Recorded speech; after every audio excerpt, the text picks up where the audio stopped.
আব্বাস কয়বার এমপি হয়েছে? 4 থেকে 5 বার। আপনি আরেকটু ডেটা ক্যালকুলেশন করে দেখবেন, ওনার জয়ের চেয়ে হলো হারার রেকর্ড বেশি। প্রশাসন বিএনপির দিকে ঝুঁকে পড়েছে, তারা সেই বিষয়গুলো আপত্তি তুলেছেন। নিরাপত্তা নিয়ে আমরা শঙ্কিত রয়েছি। আমি মোহাম্মদ নাসিরউদ্দিন পাটোয়ারি, জাতীয় নাগরিক পার্টি শাপলাকলি প্রতীকে আমি মনোনয়ন ফর্ম জমা দিয়েছিলাম। আজকে রায় ঘোষণা হয়েছে। আমাদের জাতীয় নাগরিক পার্টির শাপলাকলি প্রতীকে নাসিরউদ্দিন পাটোয়ারি ঢাকা 8-এর জন্য যে মনোনয়ন দাখিল করেছিলেন তা অ্যাকসেপ্টেড হয়েছে। আমরা আল্লাহর দরবারে শুকরিয়া আদায় করি যে আমরা একটি গণতান্ত্রিক পথে উত্তরণ করতে যাচ্ছি। আমরা আশা করি যে ফেব্রুয়ারিতে 12 তারিখে যে ইলেকশনটা হবে এটা সুষ্ঠুভাবে অনুষ্ঠিত হবে। তবে আমাদের কিছু অস্বস্তির জায়গা রয়েছে, যেমন আজকে আমরা দেখলাম যে জাতীয় পার্টির প্রার্থী রয়েছে, পুরো বাংলাদেশে জাতীয় পার্টি প্রার্থী দিচ্ছে, এটা আমাদের একটা অস্বস্তির জায়গা রয়েছে। সাথে সাথে আমরা ব্রিটিশ কলোনিয়াল পিরিয়ডে যেই ধরনের ব্যবস্থাগুলো দেখেছি, কাগজপত্রের আমলাতান্ত্রিক জটিলতা, সেগুলো আমরা দেখেছি। গত 15 বছরে আমাদের তরুণ সমাজকে একটি কথা বলা হয়েছে যে স্মার্ট বাংলাদেশ অর্থাৎ ডিজিটাল বাংলাদেশের আমাদেরকে বলা হয়েছিল, কিন্তু আমরা ডিজিটালে কোনো ছিটেফোঁটাও দেখিনি। সে আমলাতান্ত্রিক জটিলতা, প্রাগৈতিহাসিক যুগে যেভাবে কাজ হয়েছে সেইভাবে এখনও কাজ হচ্ছে। আমরা আশা করব ভবিষ্যৎ যারা সরকারে আসবে এবং আমাদের যে নেতৃত্বাধীন যে জোট রয়েছে, সকলে আমরা মিলিয়ে একটি ডিজিটাল বাংলাদেশ উপহার দিব, যাতে এই ধরনের আমলাতান্ত্রিক জটিলতা না থাকে। ইনশাল্লাহ ঢাকা 8-এ জনগণের যে রায় হবে 12 তারিখে, সে রায়ে ইনশাল্লাহ সবাইকে আমরা আহ্বান জানাচ্ছি শাপলাকলিকে বিজয় করার জন্য, নতুন বাংলাদেশ গঠন করার জন্য। আমরা এই অফিসে যতটুকু দেখেছি সেখানে ওনাদের নিরপেক্ষতা দেখেছি এবং সকলের সামনে ওনারা কথা বলেছেন, কিন্তু বিভিন্ন জায়গায় যেমন দেবিদ্বারে সেখানে ঋণ খেলাপি, যেটা হলো হাসনাত আবদুল্লাহ আপত্তি তুলেছিলেন, সেটার এখনও সুরাহা করা হয়নি এবং বিভিন্ন জায়গাতে আরও আছে। প্রশাসন বিএনপির দিকে ঝুঁকে পড়েছে, তারা সেই বিষয়গুলো আপত্তি তুলেছেন। আমরা এই পর্যন্ত এখানে আপত্তি পাইনি। আমরা মনে করি ঢাকা 8-এ পলিসি বেসড একটি সুষ্ঠু ইলেকশন হবে, এখানে পেশি শক্তির কোনো মহড়া হবে না, মাফিয়াতন্ত্র কায়েম হবে না। আমরা এখনও পরিস্থিতি যেটা দেখছি সেটাতে আমরা মনে করি নিরাপত্তার ঘাটতি রয়েছে, অর্থাৎ নিরাপত্তা নিয়ে আমরা শঙ্কিত রয়েছি।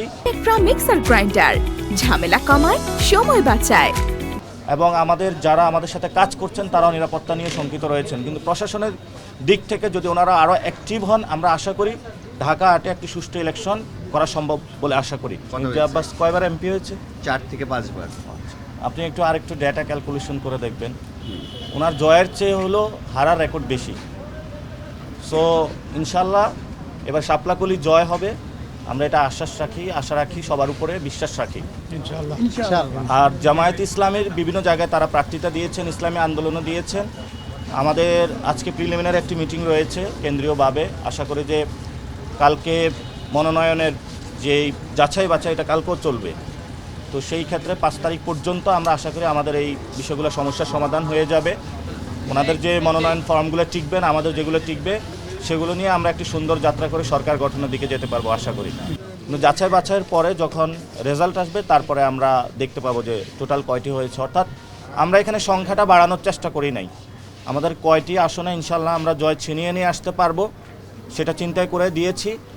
এবং জামায়াত ইসলামী আন্দোলন, এবি পার্টি এবং যে আমাদের জোটটা রয়েছে, মামুনুল হকের পার্টি রয়েছে, আমরা সবাই মিলে যাতে সরকার গঠন করতে পারি সেই প্রচেষ্টার অংশীজন হিসাবেই আমরা এই জোটে মনোনয়ন জমা দিয়েছি। এবং যে বিজয়ী আসন হিসাবে আমরা নিয়ে আসতে পারবো, সেখানেও হলো বিজয় আসন হিসাবে আমরা বেশি দেখেছি, আমরা সংখ্যা বাড়ানোর চেষ্টা করি নাই। আর বাংলাদেশের বর্তমান যে পরিস্থিতি রয়েছে, নির্বাচন কমিশন ইলেকশনের তফসিল দেওয়ার পরে আমরা নির্বাচন কমিশনকে বাংলাদেশে আর দেখতে পাচ্ছি না। চিফ ইলেকশন কমিশনার থেকে শুরু করে বিভিন্ন জায়গায় বাংলাদেশের বড় ধরনের শোডাউন হচ্ছে পলিটিক্যাল পার্টিগুলোর। আমরা সে বিষয়ে নির্বাচন কমিশনকে আহ্বান জানাবো, যদি আপনি দায়িত্ব পালনে কোথাও অপারগতা দেখেন বা কোথাও থেকে প্রেশার ফিল করেন, জনগণের সামনে আসুন, জনগণকে চেহারা দেখান। এই যে 2 দিন যাচাই বাছাই প্রক্রিয়া চলতেছে, আমরা এই ধরনের নির্বাচন কমিশন থেকে একটি স্টেটমেন্টও দেখি নাই। এবং গত 1 সপ্তাহ যে বাংলাদেশে ছবির মহড়া হলো, পোস্টারের মহড়া হলো, সেই বিষয়ে নির্বাচন কমিশনের কোনো পদক্ষেপ আমরা দেখি নাই। বরঞ্চ একজন কমিশনার নিজ থেকে আগ বাড়িয়ে কথা বলেছেন যে নির্বাচন কমিশনের যে বিধিবিধান দিয়েছে সেগুলোর ভায়োলেশন হচ্ছে না। আমরা মনে করি এই ধরনের দলকানা নির্বাচন কমিশনার, তাদের লজ্জা শরম থাকা উচিত এবং অতি দ্রুত তাদের পদত্যাগ করা উচিত। ধন্যবাদ সবাইকে। আসসালামু আলাইকুম।